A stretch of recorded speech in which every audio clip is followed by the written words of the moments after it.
you really need to get a grasp on your numbers and your strategy to improve those numbers.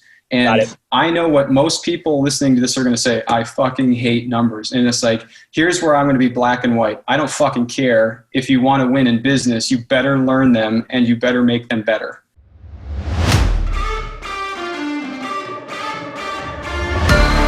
Good afternoon. This is Eric LeClaire over at Push Press, and we're continuing our In the Trenches series. And easily for the last 6-7 years, I've been following this gentleman in his progression, not only as a gym owner and coach, but then as a growing sound body of advice and moving into a CEO role at OPEX. And for those that don't know much about the OPEX model or kind of even much about Jim Crowell's background, I am honored and very privileged today to have someone who I've looked up to, who I've read and observed and watched and listened to tons of notes and really helped shape some of what we did at TCA. Jim is here today, and I couldn't be happier, man. Thank you so much for your time. Yeah, I'm excited to talk to you. It looks like your background is more intriguing than mine right now, but I guess we'll just have to deal with it. But just a really brief background on me. I'll go back to when I was 15, but don't worry, this will be fast. I've sort of been a student and a teacher. I've coached a lot of kids in sports, but I also started trading stocks and trying to understand how companies run. And I was just fascinated by the systems behind performance coaching and business and how they sort of commingle themselves, into an organization. So I went to Penn State. I was a tennis player there. I was in a frat there. I had a lot more fun than I probably should have. It was one of those situations, but I learned how to grow a fraternity, which is, like something so small, but I've taken some really good lessons even from that. And then when I got out of college, I was a hedge fund trader for 5 years, trading crude oil, natural gas, all that, in Columbus and Austin. And towards the end of that, I got this burning desire to get back into the coaching or a different field that I could interact with people as more of the value add. I loved what I learned in finance, but this was something that just really called me back. And so I left Austin, moved up to Pittsburgh, opened up a CrossFit gym with my buddy. We always joke around that, our first place was about 1,000 square feet and it was underneath the pizza shop. So when they were making the pizza, like we were just getting blown up by the pizza smells all the time, but it was a great starting point. And by the way, the rent was $700 a month. So you just couldn't beat it. And so we got going there. We scaled that up. We opened a second gym. We scaled that up. We had, 500 clients when we were rocking and rolling. Wow. I learned an awful lot about how this game really works and how to treat clients and how to market and how to give coaches potential in the long run. And that's something I'm sure we'll hit on a little bit later today, but I really learned a healthy respect for how to build a small business. And then I caught on to, it was OPT at the time, Optimum Performance Training with James Fitzgerald. Really found an interest in the learning side of it, right? Like I went back to learning and I was into coaching and I was an athlete at the time. I made the games when you're on a team. I have no idea how that happened, but lucked out there. And I got really interested in, I'm going to say, perfecting coaching. Like that's what I wanted to do with it. Now, not everybody went to OPEX for that, but that's what I went to OPEX for. And so I got really into it. I ended up selling the gyms, and then I moved down to Arizona to work out with James and the crew here. And about, I always say it was within 3 months, but I say within about 5 minutes of walking into OPEX, my business hat went back on. And I was like, we need to do some work here. Like there's some work that needs to be done to really scale this up. And I think James would say the same thing. James is a purist coach. Like he wants to coach and teach people. And so I was a nice compliment to James because I loved the business side. I truly enjoy teaching business more than I enjoy coaching on the gym floor.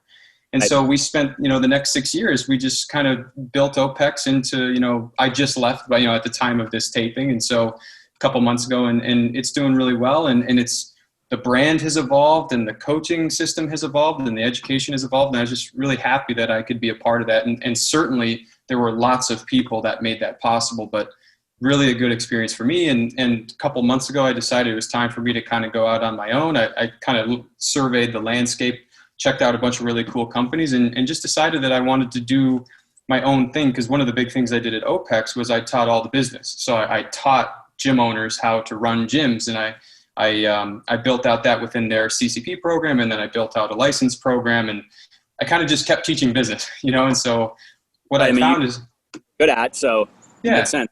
And so really what I found is my unique talent is in helping leadership teams develop strategy and then implement that strategy. So I see the 60,000 feet and the weeds pretty well. And that's what I work on in the advisory side of my business. And so that's what I'm doing now, just loving it. And I certainly will be teaching business in some capacity just because I like to be in front of people who want and need to learn it.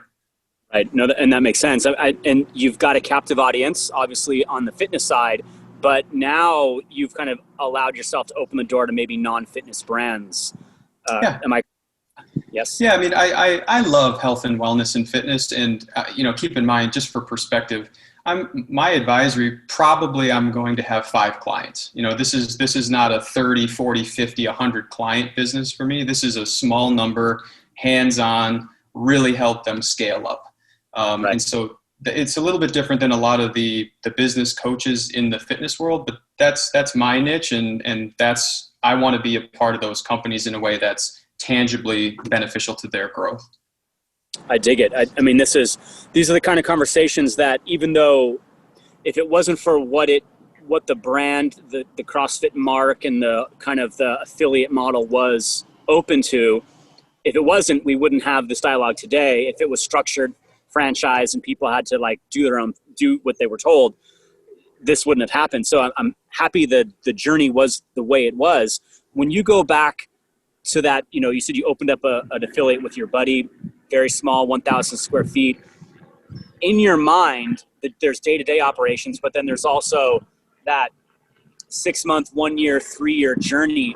How far out are you personally building your projections or your structure to scale and hit marks appropriately? Let's say it's a really, really good question. When I first opened the gyms, I was probably at the 1 year forecast. Like, if we could just get here, we'd be in a great place. And I suspect that I'm more forward thinking than many boutique gym owners are today. In my world now, I'm helping companies 3 and 5 years out, specifically 3, because a lot of the companies, they require a lot of time to build out products and services at that kind of level and scale.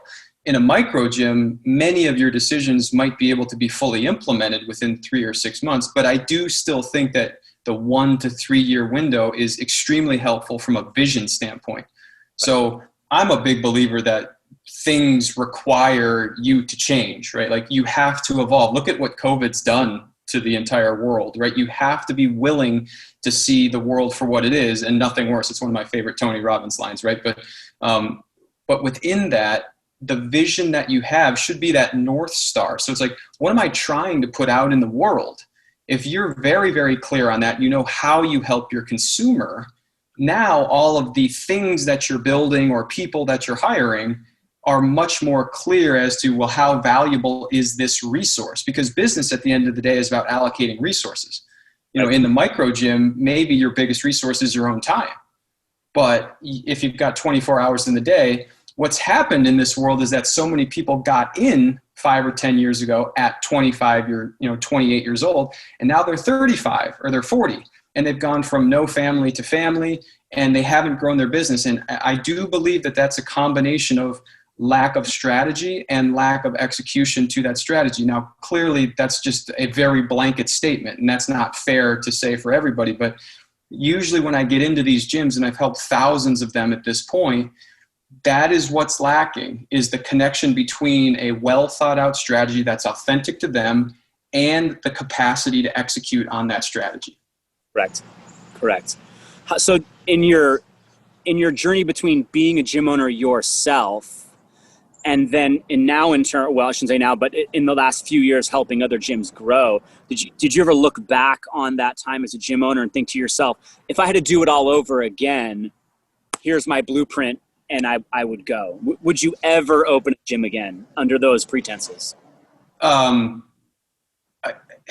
I almost can't even see the same pretenses because my perspective is so different today than it was, because I opened that in 2010. So 10 years ago is when I opened my first gym.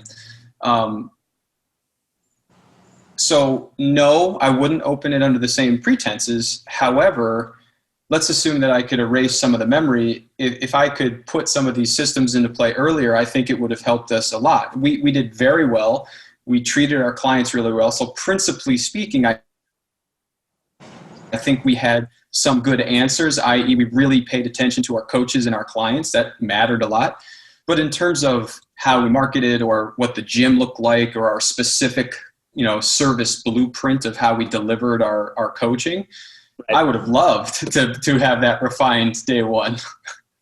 So that was obviously pre-OPEX, pre-OPT. So was that a group model only facility with like little satellites of other offerings? Yeah, so we opened with group training, mainly CrossFit style, and personal training. And we ran personal training I owned the gyms for 4 total years, and we ran personal training all throughout the 4 years. I implemented OPEX style of individual design for very specific groups. And frankly, those groups were at separate times during the day when they were the only folks on the floor, because I was testing out to see how well it worked. And as I was testing it, that's when I ultimately sold the gyms and went down to OPEX. But from a business model standpoint, group training plus personal training, or group training plus a correct hybrid of individual design, I think is a very relevant model in today's day and age. Right. And that was, in full transparency, that was probably the last face-to-face discussion James and I had at our spot. As you're well aware, we've hosted a ton of the assessment and program design modules, original CCP, and we got into some really good dialogue. We had 15,000 square feet to use in that gym, and we had dead hours. We had space for ID, or we had a huge one-on-one component. For those in the audience that don't know anything about the OPEX license model and how that differs from the affiliation model, can you go into like where the thought was on building that out and offering that as a standalone license? Yeah, for sure. Let me hit one piece first. My perspective on revenue centers or profit centers, right? I think that that's legit. However, what I typically see from micro gym owners, particularly in the CrossFit space, is that there's no plan around what these profit centers are or how they're going to grow. And so when I get into the OPEX piece, I think it'll make a lot more sense, because what James was very steadfast against, which I agree with, is unless you have a correct service offering as your foundation, nothing will grow, right? So it's like, if I have 16 different services and none of them are doing anything, I'm just spending a bunch of time creating services that aren't actually growing net monthly recurring revenue. Right. So I want to make sure that that's on the table, because that's important. So when I say a correct hybrid or group plus individual design, I'm talking about trying to grow both and putting focus into both. Otherwise, I would tell you go one or the other, because you just dilute yourself across. Yeah. So, why dilute across the bottom when you can have powerhouse movements? And because I know you'll get into this here in a second, they both have different messages. Yes. Which are completely different focus, but also different audiences, right? Yes, definitely. I have learned very much that the typical group training client is not the typical individual design client. They want different things. They like different styles. Frankly, they like different levels of drama in a gym. And I'm not saying drama is good or bad. I'm just saying they like different levels of it. So the OPEX license was really born out of a demand from OPEX coaches to systematize how to do individual design in a gym. Okay. Now, OPEX said if you're going to put OPEX on the door, which is the license, you could only do individual design and nothing else in the gym. So that for OPEX was a very, very, very like, this is who we're going after. And the model works really well for that. Exactly. It's a small target market of gym owners who, if you truly want to roll individual design, and if that's what you bleed, it's a good business model. But like I said this when I was with OPEX, right? Like it's not the most scalable model. right? Because you're working one-to-one with people, which means you've got to onboard them one at a time. You have to offboard them one at a time. You know, it's a different level, but at least in theory, the client willingness to pay is higher. The coach fulfillment and the coach retention is higher and longer, you know, and the coach, again, theoretically should be able to make more once they have a client base. So we were just providing a different part of the market for coaches who wanted to have a system to use.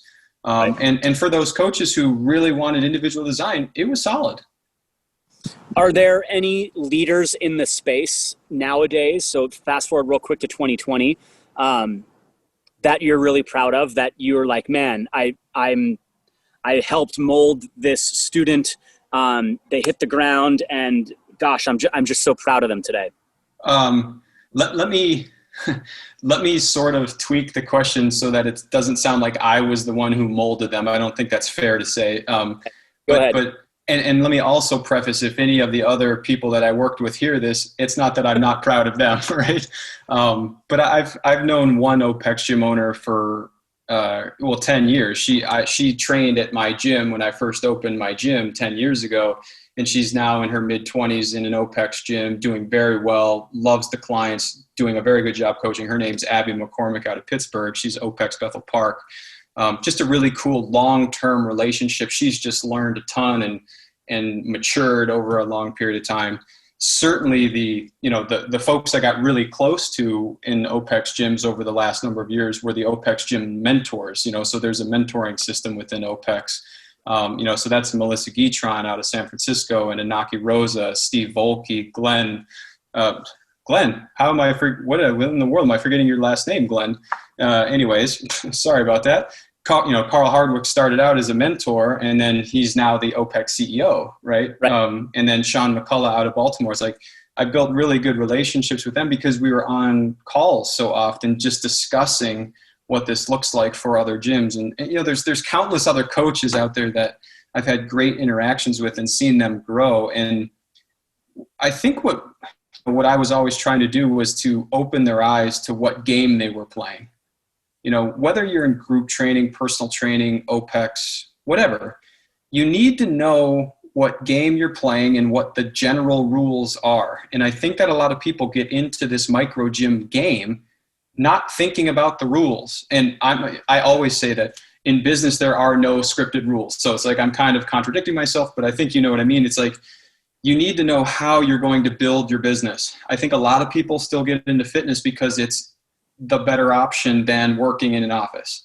Right. And I don't think that that's good enough anymore. I think that if you're going to run a gym, either you're going to have to beat the franchises, or now you're going to have to beat the digital franchises. And so, you know, people oftentimes say to me, well, I want freedom. It's like, well, then don't run a business.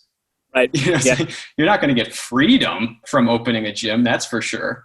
There are different perspectives on freedom, or different perceptions of freedom.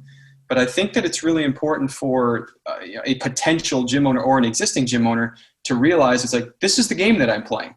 You know, so if you're playing, let's just say CrossFit, right? If you're playing CrossFit, you better be able to acquire clients aggressively fast. You better know that you're not going to have the best retention, though you can have good retention. You know, but you're probably not going to have like OPEX gym level retention, because that one-to-one coach-client relationship, you're probably not going to be quite there, but you're going to have a lot more clients in a more scalable business. That's the game. If you get into an OPEX gym, you're probably not going to onboard as many clients. You're probably going to keep them a bit longer, and your willingness to pay should be a bit higher. And so I had a really good call with a group that I'm working with as clients today. And that was part of our conversation. They're not a gym, they're in a different business, but the idea still makes sense. It's like, if you're going to grow this part of your business, there's only two things. And for them, it was willingness to pay, and it was retention. It's the only thing that's actually going to make the business better, in quotes. Right. And so it's like, you can do all this other shit, right? That you can make people feel good or whatever. But if you're not building the other two, all you're doing is spending money on the other stuff, which is in turn hurting your business. Right. And I'm not negative to the other stuff. I'm just saying, without the strategic relevance to these outcomes, it's not going to matter. Makes complete sense. Makes absolute complete sense. It sounds, when you say it, and we've had, discussions about a bunch of other things, it's still mind blowing to me that there are folks in 2020 owning affiliates, even 5 years in, 8 years in, 10 years in, if not longer, either A, lying to themselves about what they're doing or why they're doing it, or completely on autopilot, so burned out, just ready to go, ready to jump out. Well, it's interesting. I sometimes have to remind myself that, 10 years ago, I'm 37 now. So 10 years ago at 27, when I opened the gyms, I thought I was really smart. I had been a hedge fund trader. I was a double major, right? Like I thought I was really smart. And then like 6 weeks into owning a gym, I'm like, you don't know anything. You don't know anything. And so I think that it's easy for me to say, how do you not know this? And then I'm like, but God, it took me 15 or 20 years to really grasp these concepts. So it's, when I spit it out, it's because I've gone through it. And it's because I've taught it and seen it implemented, executed well, executed poorly for almost 20 years. And I know you're the same way. You went through all of it. So I think we need to give people the benefit of the doubt that experience matters a lot, but I do think we can help them start in a better place and give them a more true lay of the land. That's what I don't think is fair, is that a lot of people are getting into this game, based on marketing or based on, people kind of pulling them in, and they don't really know what the game is. It's like, if we could help them understand the game, they could make a better decision as to, yes, I want to spend 100 hours a week building this gym for 4 years to get a return of 6% if I crush it. Right. Exactly. It's like, and that's it, right? So like, why do big time entrepreneurs not open small micro gyms? There's not enough money to be made in it. Right. Now, you and I, right? Like, we have huge soft spots in our hearts for the local gym owner, and we know that they can make plenty of money for what they need, but it's a different game. Totally different game. Particularly if someone else's name is on your door, right? Or someone else's brand is on your door, or somebody else's semi-affiliation is on your door. That's different this year. This is the first year we saw in mass. Would the total number arrive at? Are you aware how many folks left the affiliation, the CrossFit affiliation? Oh gosh, no, I'm not. I don't know. Yeah. Let's just say 1,000, right? 1,000 gyms who had an affiliation attachment loosely by name are now off on their own. Mm-hmm. And they are on their own. Maybe they're kind of still not. They're waiting for their affiliation to run out. So they change their name quickly. They go through a huge branding upheaval. Now they're out there by themselves, right? What a different world it is. I say in COVID because we're Southern California, Los Angeles County is nowhere out of COVID. But now instead of having 17 affiliates along one freeway, you got 2 affiliates and you got the rest of them now 15, all individually owned. Maybe some of them will thrive with their new name, but nothing else changed. Nothing, no business model, no service, no system, no process, no improvements, nothing changed, just the name. Yeah, I've got some strong feelings on this just because I had a lot of conversations with people making this decision as Glassman was doing whatever he was doing. And I was on some podcasts, and I think my response was pretty consistent of, why did you get in the first place? Do you believe in the business? And can you wait? Because clearly something was going to happen. Like, what was it, about 3 days into that, you're like, something's going to happen. I don't know what's going to happen, but something's going to happen. And a lot of people, they came out publicly and they're like, I'm out, 24 hours into this. And I respect the hell out of that. But I don't necessarily know that they thought through the difficulties that they were going to face on the backside, which is, I think, sort of your point. The gyms who were crushing it probably got some help from CrossFit. I got help from CrossFit, right? Just in the sense that people were looking for CrossFit. That was important. But I wasn't winning because of CrossFit. I was winning because my business partner and I were focused. You know, we took care of our clients, we marketed hard, we, you know, all of those things. We took care of our coaches. And so, you know, we were Integrated Fitness who offered CrossFit. So we didn't even brand as CrossFit in the beginning, but we offered CrossFit classes, which for us was perfect. For the gyms that left before Eric Rosa, you know, signed on as, you know, company owner and CEO, if they weren't marketing before and they rebranded and they're still not marketing, they're in trouble. I mean, they're in trouble really, because now all of their awareness is likely gone. So unless somehow referrals bump up or whatever, they're going to be in trouble because they don't have awareness anymore. So it's like, even if people didn't like CrossFit, they were aware of it, which gave them a level of credibility. And yes, there were some national articles about CrossFit, but it's like the standard consumer didn't really know what was going on. It was the hardcore folks that really paid attention to it and knew it. Now, if I was in their position, it would have been a hard choice. I think I would have waited to see what was coming down the pipeline, just because it was immediately discussed that there might be a sale.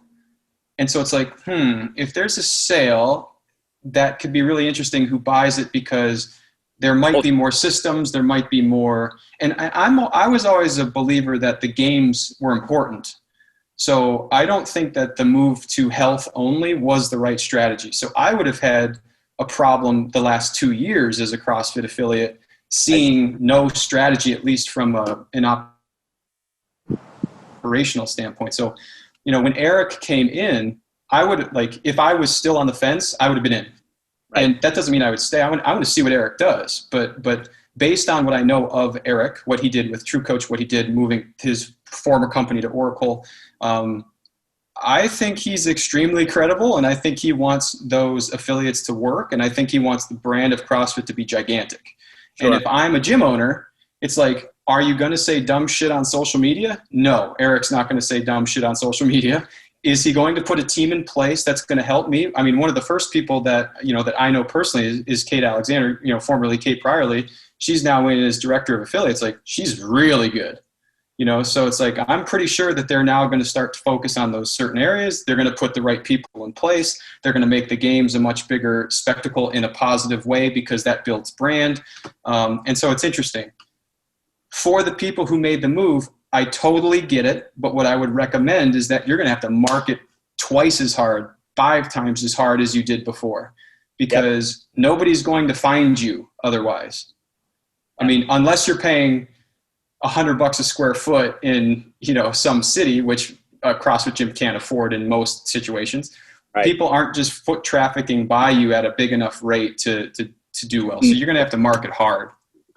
Yeah, you're right from the beginning about respecting choice and decision. There were obviously folks that pulled the trigger very quick, very heated, very angry, emotional, and then like 2 days later, 3 days later, was scratching their heads like, man, I sure wrote a lot of things on Facebook I probably shouldn't have written.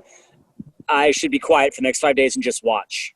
And well, now, sorry. Keep in mind too, it's easy for me and you, I'll just use myself. It's easy for me, like hindsight bias, right? Like, you didn't know at the time if Eric was going to buy it, right? You didn't know. And I know some really high up people, you know, in the ecosystem that were like, he's never going to sell. Right. Like, they were certain that he wouldn't sell. Right. And so, you know, I understand where people were in that. I just hope that they thought through what their marketing strategy was going to be prior, because that on your own is tough. I'm thinking like 20% thought through their decisions. I think the other 80% are kicking themselves in the butt. I mean, very quietly, a handful of our local affiliates that were very vocal online, a handful of them have walked back that decision, but made no mention of it. It's a different conversation. I mean, it really does feel like in the social media world that you have to react to those things all the time. And I think in certain situations, there is a need to say something if you manage people or are influential to a group of people. But I think making structural business changes require reflection and strategy and thought. And so if you sure. thought it, it's like, if you thought it through and you had a plan, go for it. I really think you should. But if you didn't, that's a reaction that I think likely will make it challenging in the beginning. Now, it's like, okay, you now made the play. Where are you now? Okay, now get it in gear. Now, don't get me wrong. Like, I suspect a number of people are going to go to NC Fit. It's like, and with Kalipa, it's like, okay, I think Jason's pretty capable, so I think that certain people might just want to attach to a different brand, which could be beneficial. But again, it's like, why are you choosing to do that? And what do you want from it? And how are you going to execute on it? If you can't see that, then I think you should have waited until you could see it. Right. That makes total sense. Speaking of that plan, or speaking of like that reflection and, looking forward from a advisory role, which I definitely don't want to forget about, but from an advisory role, if I'm a coach, and let's say you, like how you said you walked into OPEX and you said there's a lot of business to be done here. For the audience listening in, if there's like the top 3 or the top 4, like must-dos workflow a week, where would you want their heads every day, every week focused on? If you these are coaches, right? Excluding coaches, no, the business owner, the gym owner. Nothing to do with the on-floor experience, nothing to do with programming, nothing to do with coaching. We're talking back-end systems operations. If you were to interview the owner and you ask the first 4 hard questions, is it books related? So finance related, projections related? Where do you kind of dig the owner? I think you had a questions in there, so let me see if I can give you a good answer. On a daily, weekly basis, I want owners thinking about, how am I acquiring more clients and how am I keeping my existing clients longer? It's like in those 2 questions, because each individual gym is going to have a slightly different answer for that, a slightly different process for that. But I want that question being forefront of every gym owner, because that's the game.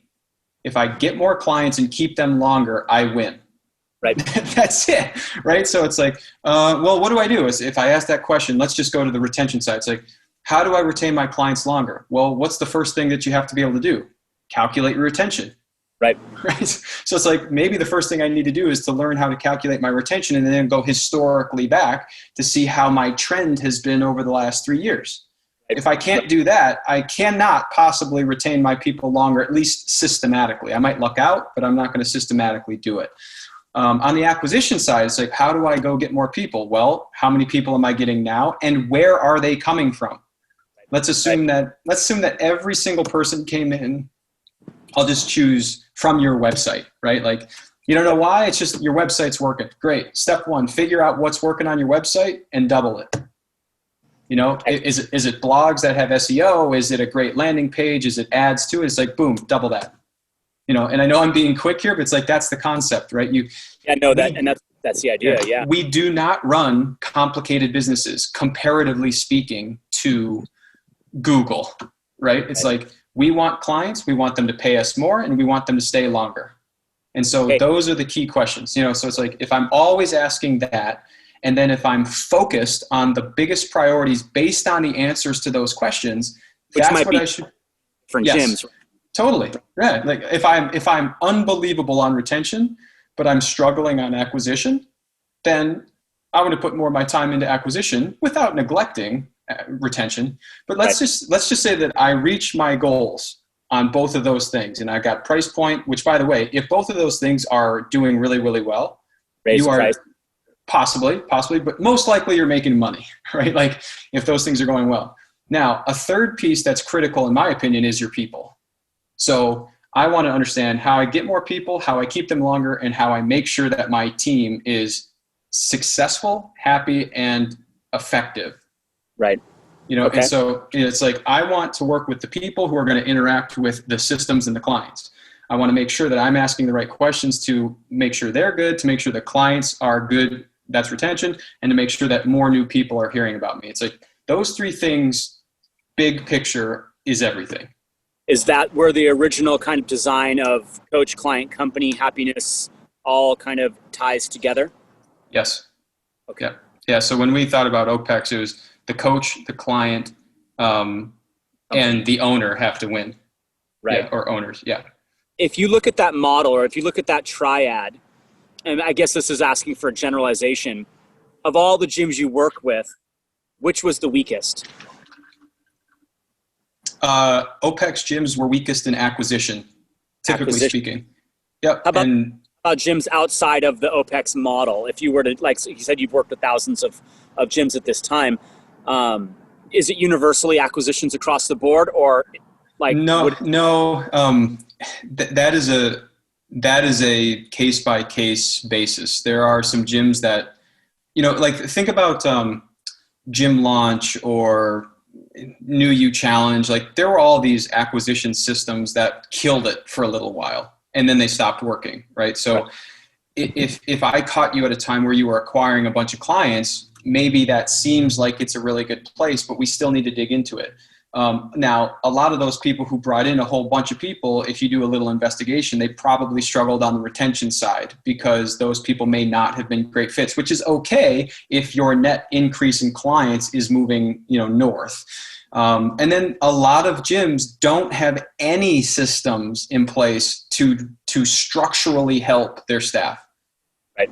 And so it's like, that's typically a problem. But it depends on the gym, and it depends on where they are, how old they are, what their staff looks like, what their client base is, all that stuff.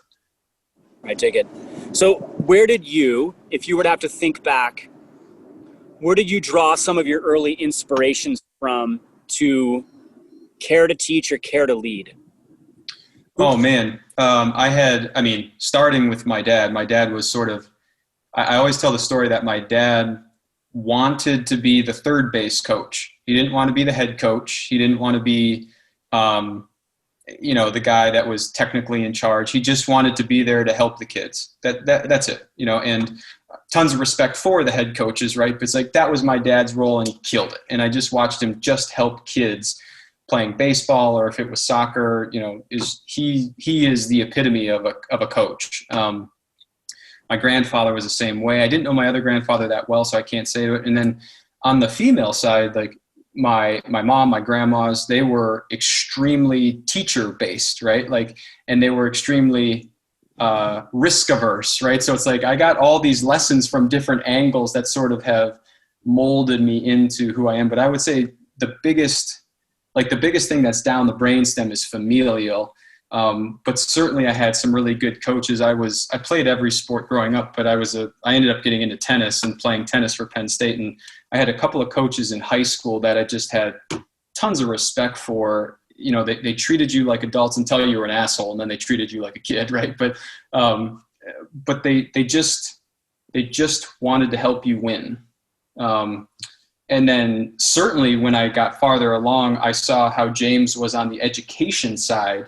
And I really respected how he thought about coaching as an educational endeavor. And that was great. And then, you just start digging down the rabbit hole with the outstanding teachers. Like, I'm not opposed to going on YouTube. I'm not opposed to reading every book you can find. Like, I'm big time into investing and still into the financial world. And so I feel like I've learned a heck of a lot from Warren Buffett, just reading about how he structures positions and how he looks at investing as a whole. And I can't boil that down to a couple folks, but those are probably the big players. I was going to say, it normally is, and most of the folks that I've had discussions with, either on this platform or just even in walks or coffee, it's insight from so many different angles, not just one uniform mentor or uniform coach. So you decide it's time to kind of jettison. You've done the work, you've helped, you've improved, you've grown, you've helped grow the model at OPEX, you've launched some gyms, and now it's time for you to move on. And now you've created something new, an individual brand for yourself, right? JWC Advisory. How did you know either A, it was the right time, or B, that's what you wanted to do? So I'm lucky in that, I've been careful with money. My wife is still working.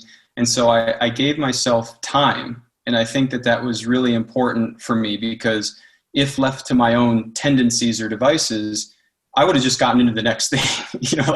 I said to James and Leanne, they're the owners. I said, it's time for me to go. We parted ways, and I didn't have anything lined up because I'm not the type of person who would leave,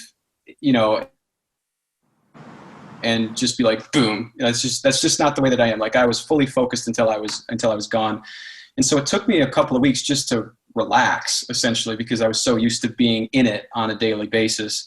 And what I did really for the first month and a half was I spoke to all kinds of companies just to understand the landscape, because I wasn't sure in that moment if I was going to one specific company or if I was going to do something on my own. I wasn't sure.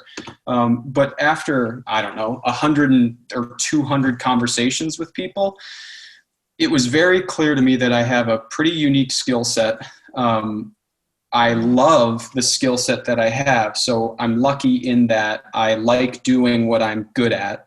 And there's a place in the market based on all of my conversations where people want that. So let's assume that I can essentially be an outsourced, C-level employee as a contractor for a business. There's a lot of reasons why people want that, right? Like, they pay less, they don't pay benefits, like all these things, right? But it's also great for me because I get to work with a portfolio of brands and help them do what they can do so well. And I get to be in the role that works the best for me. So, going to like a $1 to $10 million company, maybe they can or can't bring me in as a full-time employee, but they definitely can bring me in as a contractor, which could be really beneficial for all of us and be a hell of a good time. So part of why I wanted to do this, because I just think it's going to be really fun. Like, I think it's going to be so much fun to work with great people who are like-minded, who want to win, who, it's like, and I'm doing it in a way that is possible for that to happen.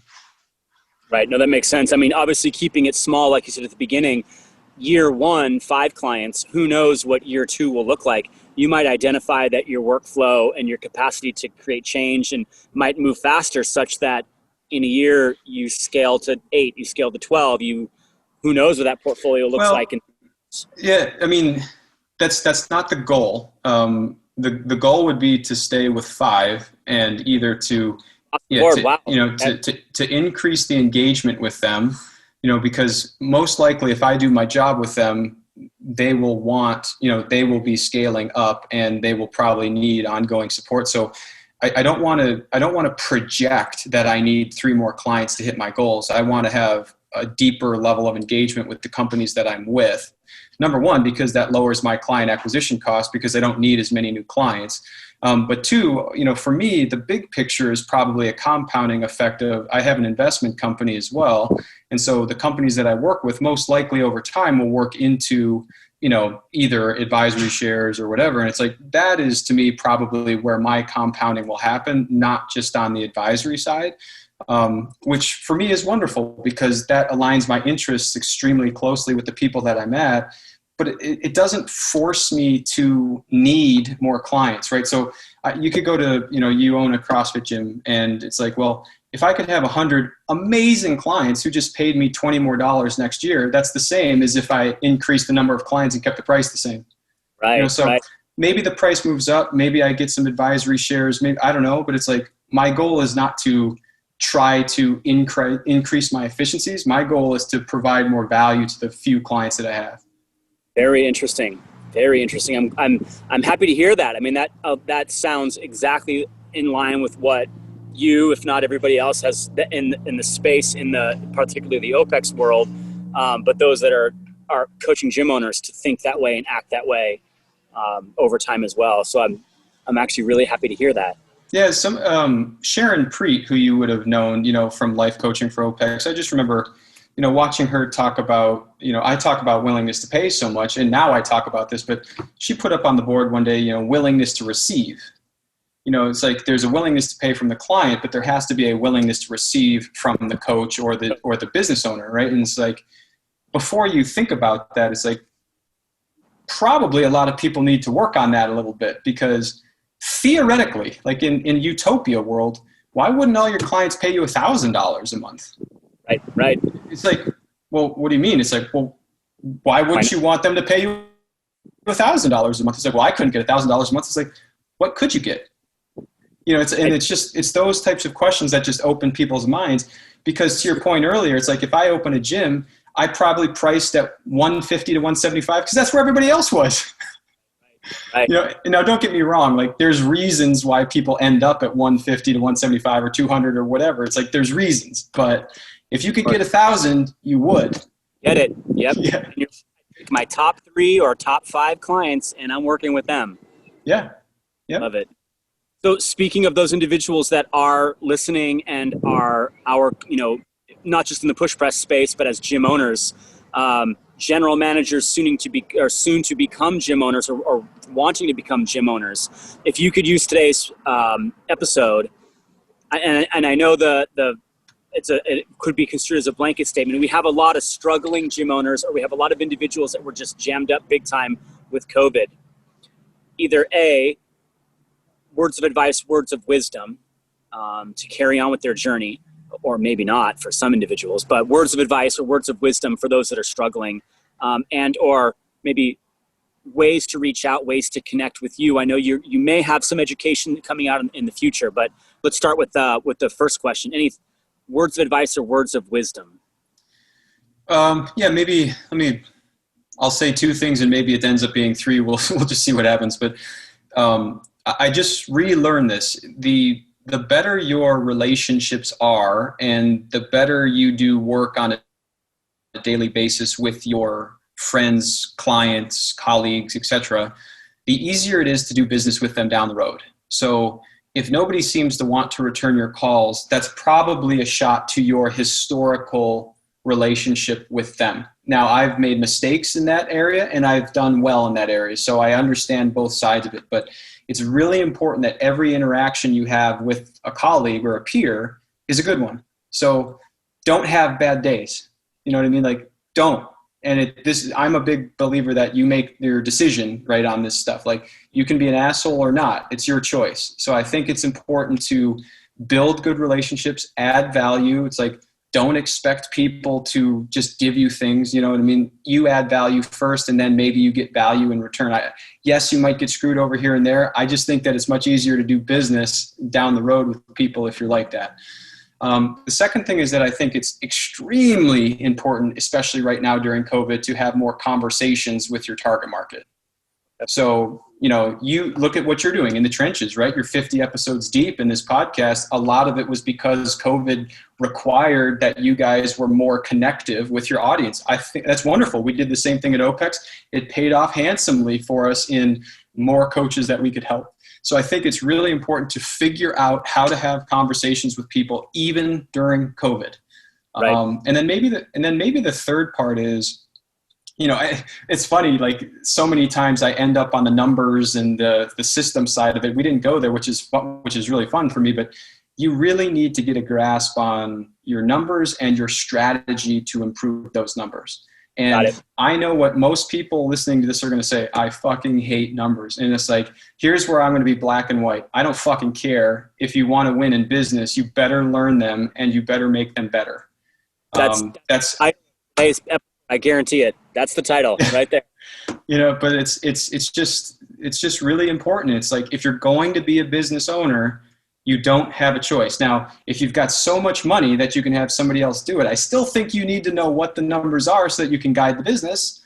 Right. But, maybe you can get some leeway. But I don't see that working in the long run. So those are the big pieces. And then what was the second question? No, I just was thinking to myself, as you were talking about the third question, numbers-wise, it was words of wisdom, bits of advice. I think that's almost a uniform answer from every gym owner that I've talked to, is either A, I don't like the operations side, I don't like the finance side, I don't feel comfortable, or I don't know how to do it. Yeah. And there's no coaches that will actually open up and say, I don't know how to do it. I have an amazing answer for this. So you have to earn the right to not have to do operations. So until, and I'm just guessing a number here, until you're making $10,000 in profit after paying yourself, so it's like you pay yourself and you make $10,000 in profit. who are you to say that you shouldn't have to do operations? Right. Now, don't get me wrong. Again, if you got a bunch of money up front and you know how you're going to scale your gym, and your gym has potential of making $20, $40, $100,000 a month in profit, which, by the way, most micro gyms cannot make $100,000 a month in profit. If you have a plan to do that, I'm all for putting some help in place. But that is not the typical micro gym owner that I come in contact with in the functional fitness space, the boot camp space, the yoga space, blah, blah, blah, blah, blah. Sometimes yoga because of the franchise and it's so scalable, but even that's been disrupted lately. So you have to earn the ability, and either with resources up front or with resources at some point, to pay somebody to do that for you. Love it. I love it. I love it. I love it. Man, we're cut from the same cloth, man. I really appreciate that. I think that's going to rattle a couple of folks listening to this. Well, that's the beauty of this thing, man. It's like, I'm neutral. Like, I'm completely neutral now. It's like I can rattle anybody at this point. But I have a big place in my heart for gym owners. It's a tough game, but it's a wonderful game. And it's like there are times where I still wish that I had direct access to go coach classes. Like I just love that. So best of luck to everybody in here. And you're fighting a good fight, but just keep thinking about the strategy and how you're going to get to that place, and just be relentless to get to that place, because it does make life easier. I promise. Agreed. Well, for those that watch today and may have either follow-up questions or are interested in connecting, how can they find you? My best platform is actually LinkedIn. So I'm just Jim Crowell, and that's Crowell. Just come find me on LinkedIn under, JWC Advisory Group. I'm happy to get into conversations there, and it's like I love doing this stuff. So so feel free. Outstanding, man. Thank you so much for your time. I hope the audience will take a ton of notes today. I've learned a bunch of stuff that I will share with the gentleman who purchased my gym last year. He's a fan. Like I said, you guys have connected before in the past, and I will definitely share today's episode. It will be out in probably 2 days, which is great. So awesome. Thank you. Well, yeah, thanks for having me, Eric. I appreciate it, man. Got it. Awesome. Hey guys, thanks for watching. If you like what you saw, make sure you like our channel, subscribe, and check out our other videos right here.